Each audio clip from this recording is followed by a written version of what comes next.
Listen to Science, der Wissenschaftspodcast der Volkswagen Stiftung. My theme tonight is very much in the spirit of Hannah Arendt.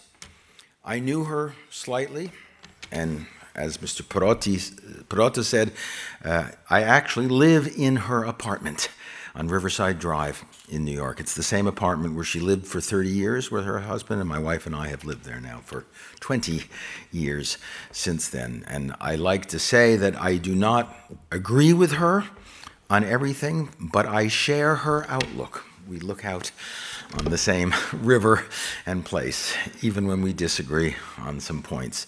But as you know, Hannah Arendt was a great theorist above all, not of totalitarianism, not of the banality of evil, but she was a theorist of democracy. And her deep love was for democracy and the origins of democracy in ancient Greece, the role of democracy in Jeffersonian America, the tragedy of democracy in the French Revolution, the Russian Revolution, and indeed in the history of Germany after World War I. And like Hannah Arendt, I have been all my life a theorist of democracy.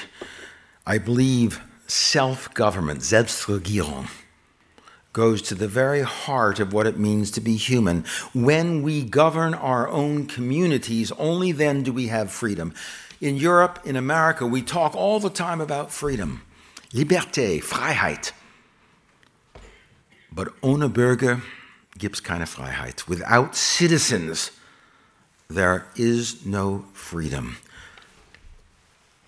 The free community is the foundation of freedom. The Gemeinde is the foundation of freedom, and Hannah Arendt taught us this lesson.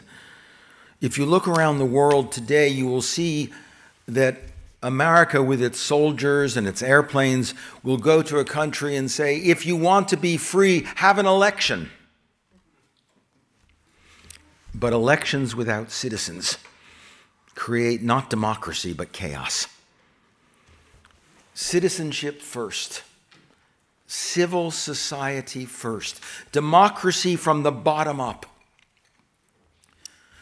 So the foundations of democracy lay in citizenship, and that goes to the heart of the argument that the Bürgermeister just made for us, and my own argument that it is in the city, in the Gemeinde, in the polis, that the foundations for democracy are laid. And that is why, even in the modern world, I believe we have to return to the city, the Urgemeinde, in order to retrieve our democracy and find a way forward to global governance. My theme, you will find as I speak about it this evening, is therefore a rather radical theme.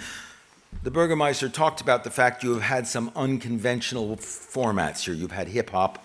I think my colleague, my good friend Cornel West was here not so long ago.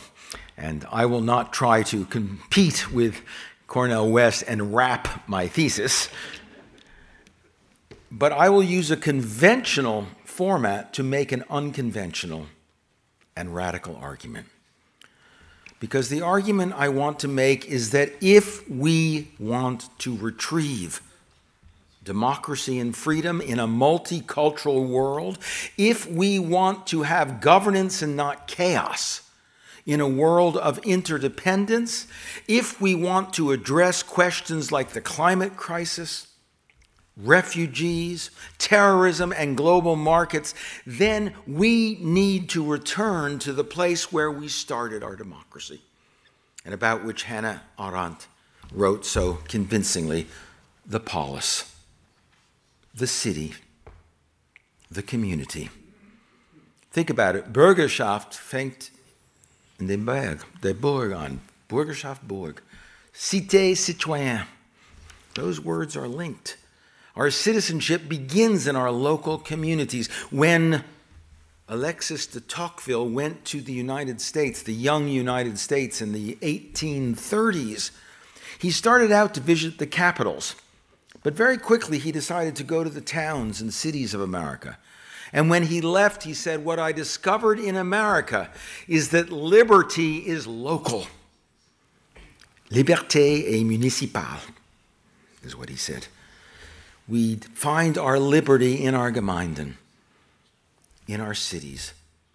And as we go up to the national level, we have more bureaucracy, more power, less citizenship, and too often, less liberty. Which is why most citizens feel most at home in their communities and cities. Ich bin Staatsbürger Deutschland, ich bin hier in Hannover zu Hause. That's what we say. I say the same. I'm an American citizen, but I'm at home in New York, in Manhattan, on the West Side. That's my home. And cities have the great advantage of being the essential human communities. Last year, I was in Brussels. I often go there to argue with people in the European Commission. And I hear again and again from Washington and from Berlin and from Paris, I hear people say, the city, yes, it's very important. It's an important level of government. The subnational level of the city. The city is not subnational. It is not less than and under the state. It is older, more important, and more essential to us than any state ever was. Hanover is much older than Germany. Boston is older than the United States. Lyon is older than France. London is older than England. Shanghai is older than China. Cairo is older than Egypt. Damascus is older than Syria. Our cities are much, much older. And much more the fundamental places where we live. Think of the city. It's where we are born, where we grow up, where we're educated and have children, where we work, where we pray, where we play, where we get old, and where we die. That's what the city is, and that's why so many of us think about, if somebody says, woher stammen Sie, you probably don't say Deutschland. You probably don't even say Bayern. You say München, Esslingen, Nuremberg, Hamburg, Lyon, Metz, Nancy, Brussels, Den Haag, Amsterdam. We name the cities that form our civic identity, the place that makes us first citizens, even though later on we become citizens of larger entities, states, the Netherlands, France, Germany, Europe. But that is our identity. And cities have a very particular character. Think about this. Cities today are more than half of the world's population. About 3 years ago, the United Nations announced that 51% of the world's population everywhere, in the South, not just the North, live in cities. In Europe, it's more like 80%. In the United States, it's 75 or 80%. The wealth of the world, where is it produced? 82% of global GDP is produced in cities. Universities, 96, 97% in cities. Patents, industrial patents, scientific patents, 99% in cities. Theaters, opera houses, dance places, culture. The city is culture, and culture is the city. It's part of what draws people to the city. And then, for our purposes, perhaps the most important thing about cities is they are, from the beginning, multicultural. Das deutsche Volk, sagt man, the German people. But Hanover, Hamburg, Berlin are not just German cities, they are multicultural cities, and they have been for a long time. The Nazis had problems in the cities because the cities were multicultural. It's where gays were. It's where tradesmen were. It's where Jews were. And so they had a difficult time because the nation, the Nationalstaat, is monocultural. Deutsche Nation, la Nation Française, the Japanese nation. We talk about nation states in terms of a monoculture, but when we talk about cities, we don't talk about them monoculturally because cities are, and today more than ever, are multicultural. And I'm going to talk a little later about the refugee crisis for a minute, but one reason the refugee crisis will be and must be the business of cities, it is in cities that multiculturalism prevails. It is in cities where refugees will find they are welcome. And when refugees think about going to Denmark or Germany or the Netherlands, they might think abstractly of the country, but they think specifically of the city because that's where their brethren are. That's where people have gone. In America, there are 12 million Latinos without papers in the United States, illegal, undocumented workers. They are all in cities because it is in cities that they find a welcome. It is in cities they find work. It is in cities that they find their fellow countrymen. It is in the cities that they feel a certain tolerance. So the state is monocultural, the city is multicultural. But what kind of a world do we live in today? We live in a world of multicultural. It's a multicultural, pluralistic world, which means that the modern city is much more attuned to the globe than the modern state. Because modern states remain antagonistic to global affairs. The primary means of adjudicating relationships between nations is what? As ever, war. In the South China Seas, China now have its Navy out there, and it's confronting the Japanese Navy, and the American Navy is getting involved. We could have a war in the South China Sea. After 20, 25 years after the fall of Mao, what do we have in the Ukraine? The renewal with too much interest from both sides in the Cold War. Some blame Putin, some blame NATO, but it doesn't matter. What happens again is that Russia and the West are in conflict with one another over territory.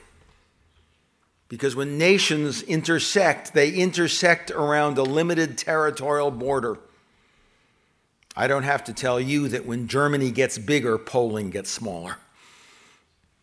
But Berlin and Warsaw can both grow and flourish and do well.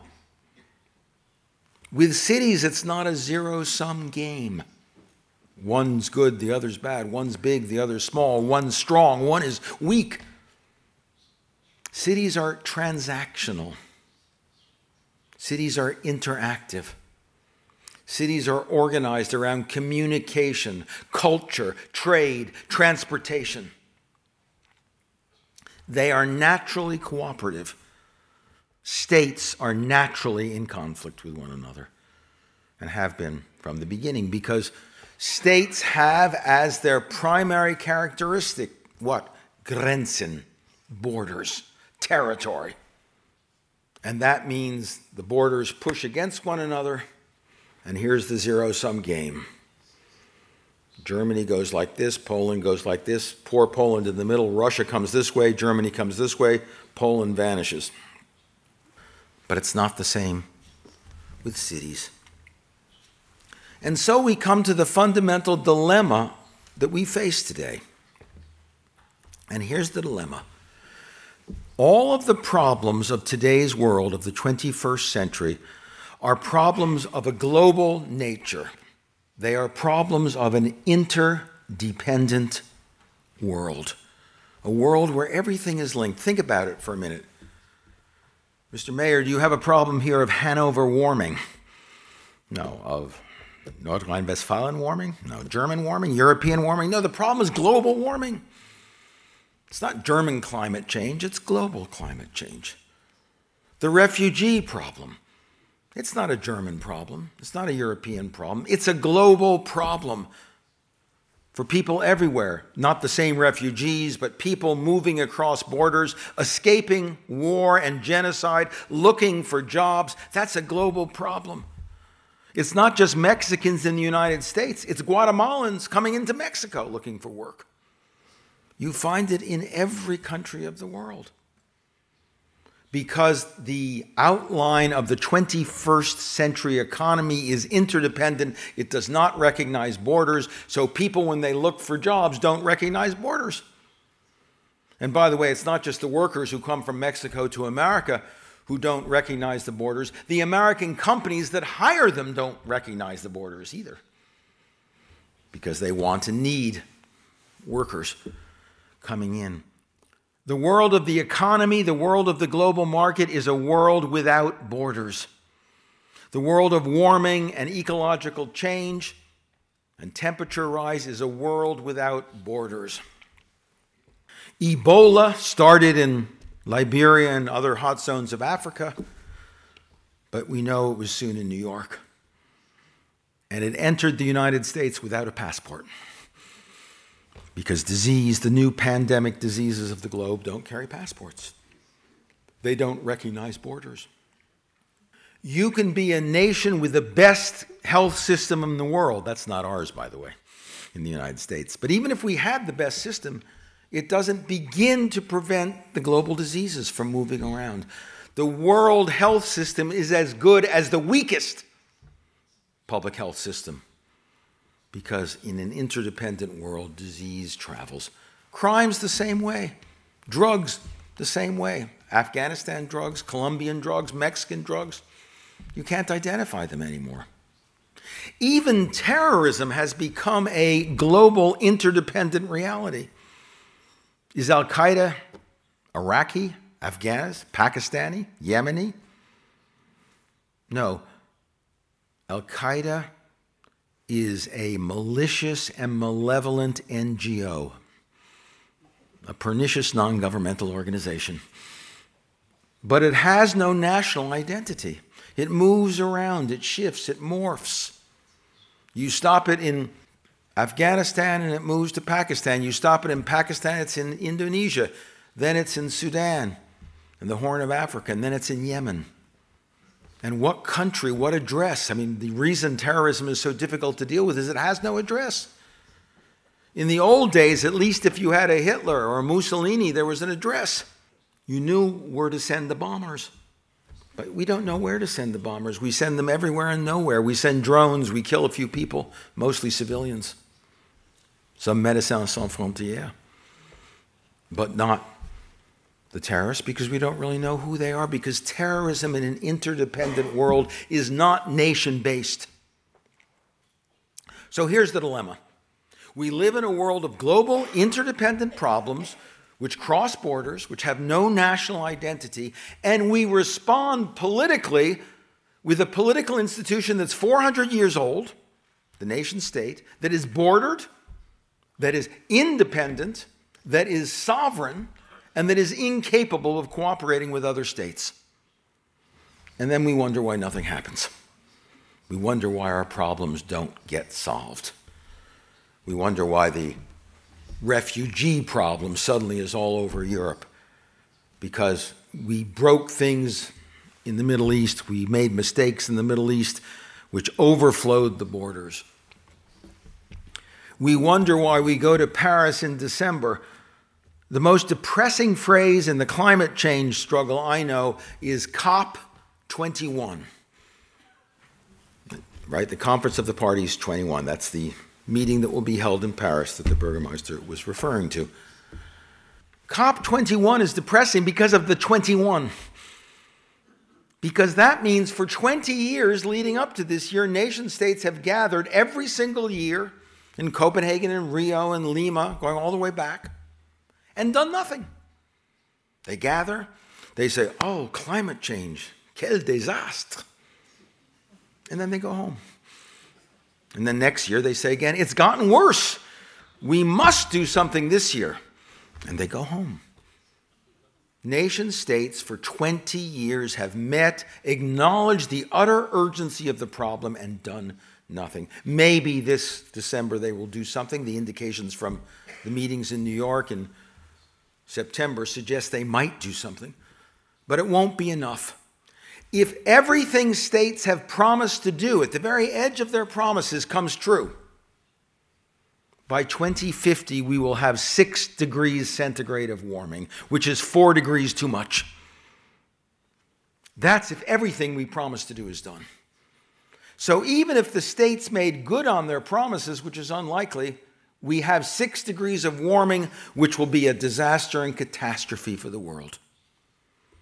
And by the way, the people who will pay for global warming will be, as always, the poor, women and children, the exposed, people in the South rather than the North.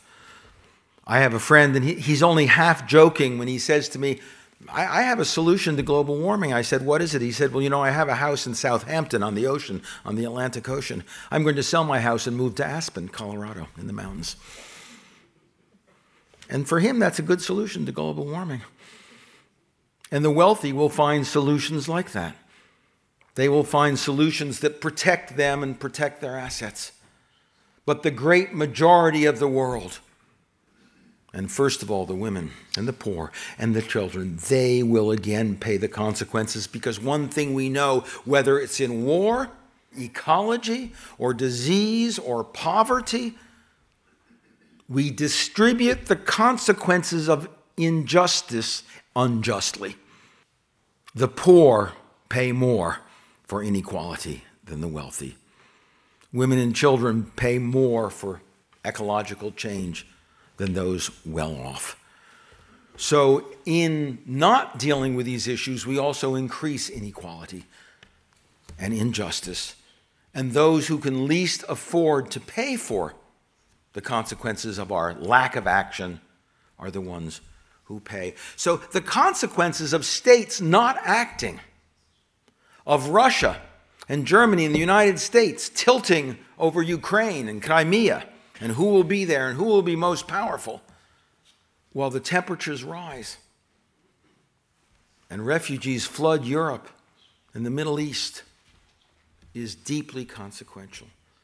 And when you think, by the way, of the refugee crisis, Europe has a large burden, but I was recently in Amman, Jordan, with a population of 6 or 7 million. You know how many Syrian, Iraqi refugees they have? 1.6 million. Over a quarter of their population is now made up of refugees from the war. So when we think of what Europe is trying to deal with, or my country, which is taking very few refugees, we know that others have an even greater burden. So here's the dilemma then. What do we do in a world with interdependent global problems, urgent, critical, that if we don't solve them, our children and grandchildren will live in a world that is uninhabitable? What do we do when the primary political institutions we've had for 400 years, our nation states, can't and won't act? What to do? How to move forward? And that's when I come full circle to the question of our ancient political institutions, our cities. Because it is in the cities that the first responsibility to citizens is found. It is in the cities that flexible and quick action is possible. Because here's the problem with nation states, even when they're good-willed. When the United States or Germany or Russia or China pledge to do something on climate, they generally say it's now 2015. They say the first year this will go into effect is 2020, 5 years from now. You can't wait 5 years for your promises to come into effect. Cities don't act that way. When Angela Merkel says, Willkommen, Flüchtlinge, that's very nice, but Mayor Shostak can't say, well, in 5 years I'll deal with the refugees who come here. He deals with them yesterday and today and tomorrow because they're here, and he has no choice. And mayors have to deal with those problems. And when cities begin to flood, like New Orleans flooded or Manhattan flooded, or the cities of Bangladesh are flooding, the mayors can't say, well, let's have a plan for next year or the next decade. They need a plan for tomorrow morning. They need to act now because they have the responsibility for the life and death of their citizens. They have the responsibility for safety and security, and they have to act. So I have a rather simple but radical solution. If nation states after 400 years have become dysfunctional, If nation states, after 400 years, can no longer do the things their sovereignty once permitted them to do to sustain their citizens, the lives and liberties and property of their citizens, that's what sovereignty means. Hannah-Arendt taught that. Grotius taught that. Hobbes taught that. Sovereignty entails the capacity to protect the lives and liberties of your citizens. And I think nation states are in sovereign default. They have lost the capacity to do what their sovereignty obliges them to do, to take care of and sustain the lives and liberties of their citizens. And that sovereignty has, in a certain sense, now passed to cities, because mayors have to. Mayors can't say, ja, das ist nicht meine Aufgabe, das mag ich nicht, das mag jemand anders. You can't do that. The city council has to deal with it. The district council has to deal with it. The mayor has to deal with it, and the citizens of the city have to deal with it as well. Because when we talk about, my book is called If Mayors Rule the World, but mayors are the first who will tell you they don't rule anything, even in their own cities. Mayors work with civil society, mayors work with business, and mayors work with their fellow citizens, and that's how they get things done. So they have to work together. Well, it's time for cities now to do what they alone can do, which is to deal with these problems. But three things are required if cities are going to make good on the promise of what they can do democratically and with the participation of citizens and the participations of corporations and the participation of civil society. The first thing they need is sufficient autonomy from the nation state to do what they need to do. They need jurisdiction. Because often what happens is the state says, Washington says, Berlin says, we can't do this, but we're not going to let you do it. Or they say, yes, go ahead and do it, but we will not give you sufficient jurisdiction that actually makes it possible for you to do it. So cities everywhere, not just Germany, we're talking globally, cities need the right of jurisdiction over those things that they can fix, that the national government can't fix. And by the way, in 1985, the Council of Europe, as it was then, passed a charter of self-government for cities in which they acknowledged the right of cities to govern themselves and to have jurisdiction. And for those, because some lawyers in Germany and France have told me, well, what you say is impossible. There's no authority for it. There is authority for it. There's authority in Magna Carta that gives London the right to govern itself. There's authority in the Bill of Rights, which in the 9th and 10th Amendment gives cities and localities power. And there is jurisdictional authority in the European Council's Charter of 1985, which also gives that. So cities need the jurisdiction to do what they have to do. But they need more than just jurisdiction. They need a second thing. They need the resources to do it. There's a term in English, and I don't know, Mr. Mayor, if there's a term in German for it. The term in English is the unfunded mandate. Unfunded mandate. Perhaps the translator has a good translation for that. I haven't heard one in German or French, for that matter. Here's the unfunded mandate. Angela Merkel says, welcome refugees, and now go to the cities. And then she says to the cities, you take care of them, and then she says, and you pay for it. That's an unfunded mandate. Or cities say, we can fix climate change, we can limit emissions, we can put wind turbines in our cities, and the state says, good, and you pay for it.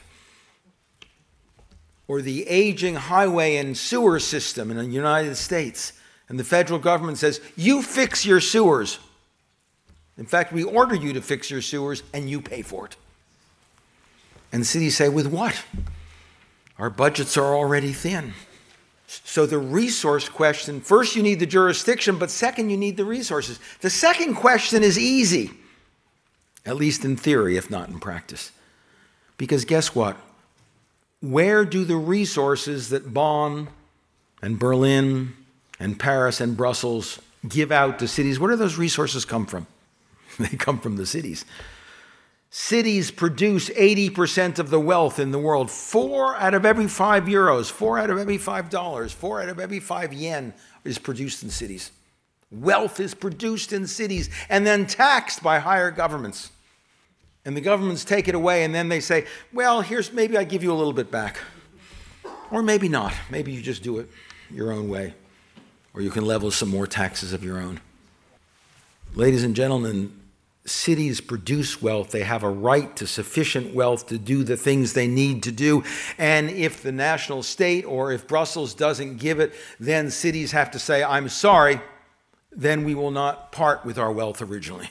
We will keep enough of our wealth before taxes to do what we need to do, and then we'll give the rest that you for your Navy and Air Force and national railways. But the notion that states can, in effect, take the money of cities and then refuse to give it back, but tell the cities they must act, that cannot be allowed. And I know this is a radical argument, but it's not really a very radical argument. If cities produce wealth, why do they have to beg for money to do the things they do? If cities are the source of the taxes that are taken in by the higher administration, why shouldn't the higher administration say, but you're doing these things and here's the money back? It's not a gift. Es ist kein Geschenk.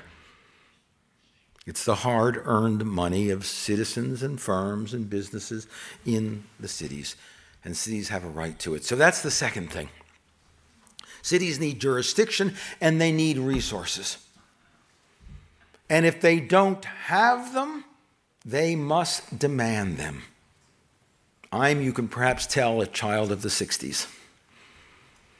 I grew up in a world where when there was no civil rights for people of color, when there was a war in Vietnam that I thought was illegitimate, we went to the streets and we fought for it. And we say, this is our right. And I know young people today, when it comes to issues of gay marriage and transgender identity, people will go and demonstrate for it and say, these are our rights. Well, cities have rights too. And if they're not being recognized, then cities have to go into the streets and fight for them. And perhaps mayors even, I hate to say this, Mr. Mayor, but mayors have to go to jail if necessary. They take on the courts and say, I will do this, and if you don't do it, well then put me in jail because I am going to, as the responsible public official for my city, this is what I need and this is what I want. If you don't like it, then you better put me in jail. Because this is a rights struggle. This is a struggle not for something that people simply want or should have. It is a struggle for something to which people have a right. And that right has to be, if necessary, fought for.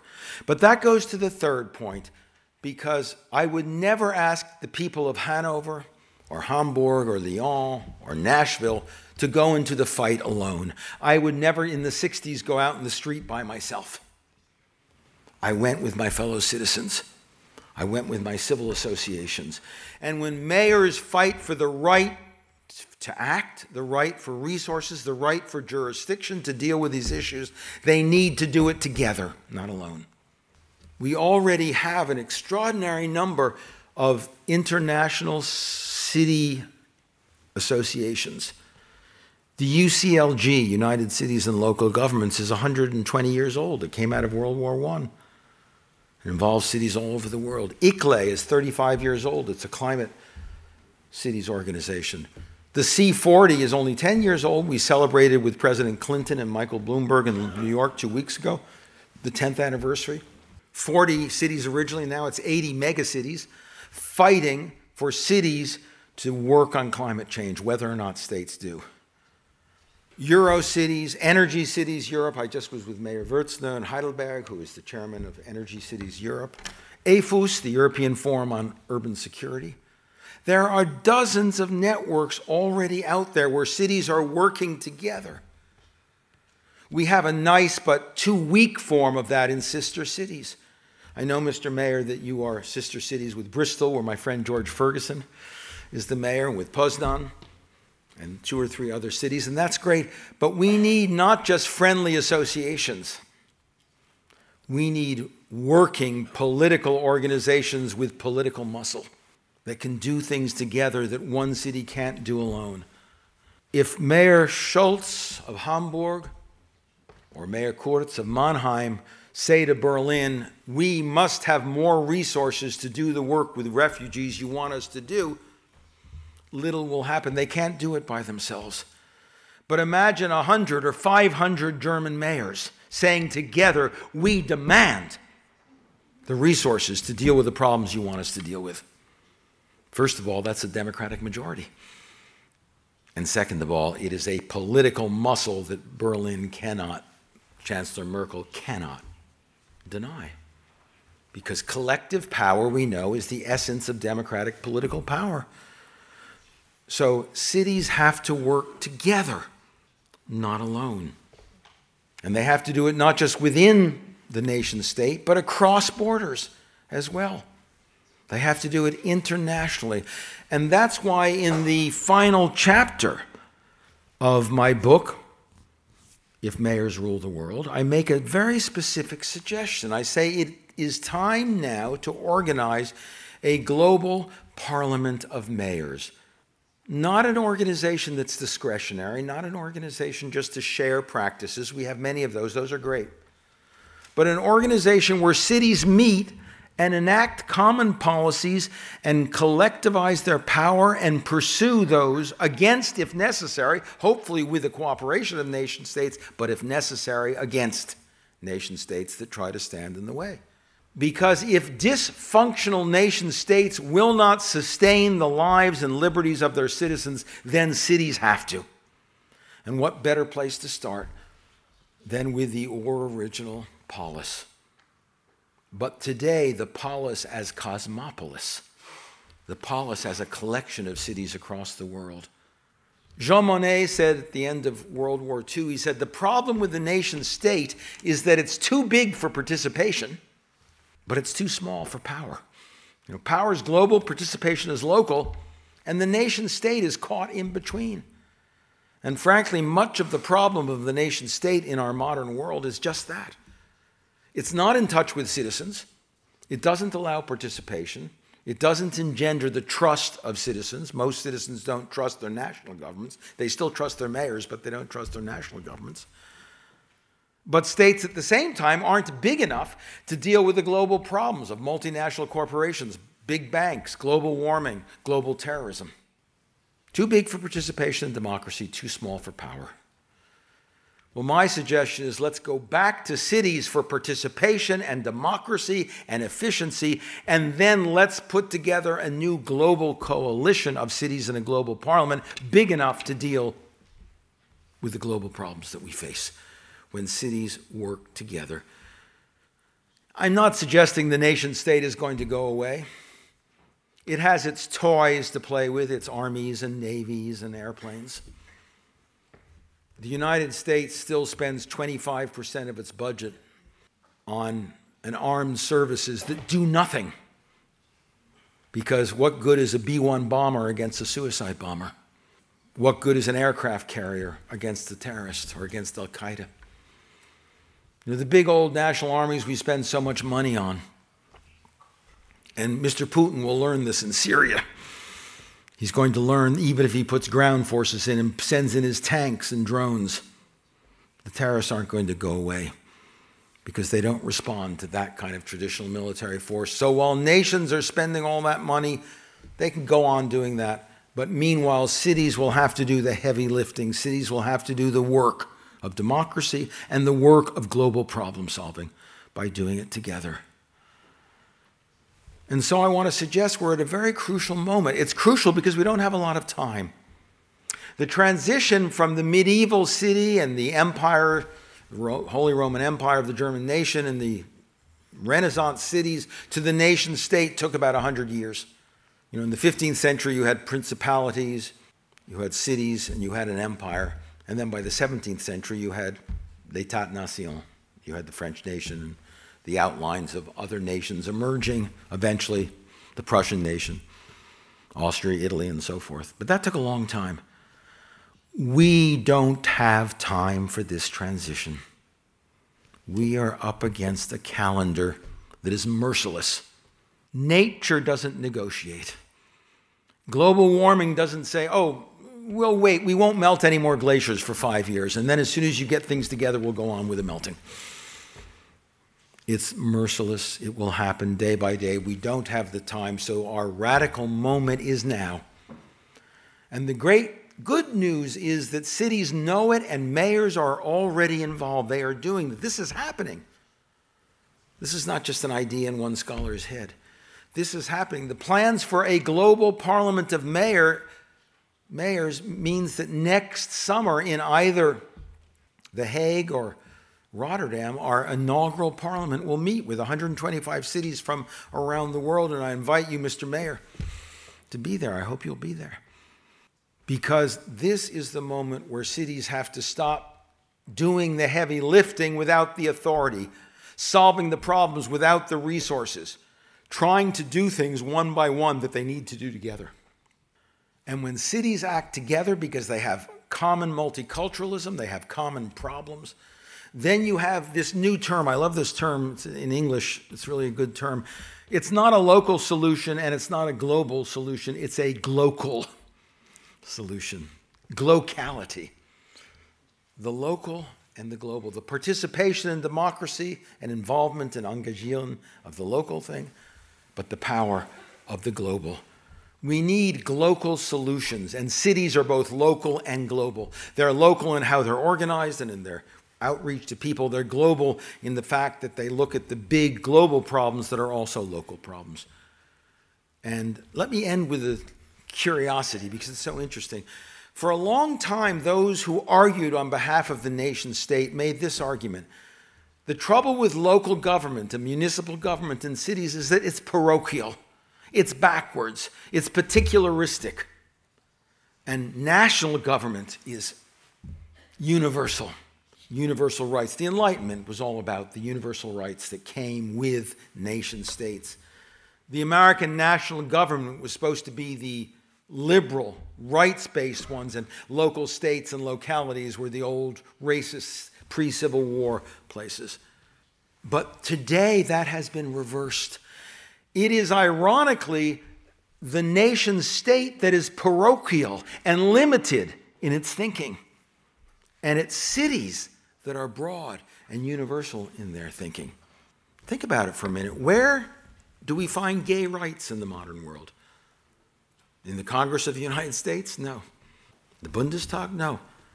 We find them in cities because it's in city governments that you find the most enlightened people. They understand that the right to love and be with someone you choose should be a universal right. So cities are now champions of gay rights and nations drag behind. In the United States, there is no minimum wage law of any decency at the national level. The minimum wage is a subhuman wage. But cities are now one by one passing minimum wage laws that double the minimum wage. So on wages, cities are the progressive ones. Cities are universal because they understand their local problems are universal problems. States are still parochial, locked up in monoculturalism, locked up inside of their borders.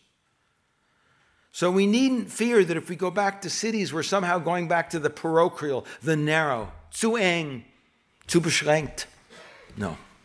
On the contrary, it is in the polis that we find the seeds of cosmopolis. It's in the cities that we find the beginning of a truly global solution to our problems. So while our times are difficult and the challenges are very hard, there is a solution, and it's a very exciting and to me an important solution. Because let me end by saying that here in Germany and in the United States and in Japan and in England, there are a lot of young people and there are a lot of immigrants and there are a lot of people of color who don't believe in democracy anymore. In my country, only half the country votes. People are cynical about democracy, and it's so sad because in parts of the world, people are still dying to get democracy, and here we're cynical about it. But the city offers new hope because the city is still a place of democracy, a place of engagierte Bürgerschaft, a place where citizens are still engaged, where trust levels are still high. So if we come back to cities as the primary political players, we not only can begin to solve global problems, we can renew the faith of the young in democracy. And that's a very hopeful thing in a world that doesn't have quite enough hope now. So for the sake of our children and grandchildren, for the sake of the future of democracy, and for the sake of solving our global problems, we have come at a moment that is the time of the city. And I hope as citizens of the city, as public officials of the city, together we can take advantage of that and once again create a world worth living in. Thank you very much.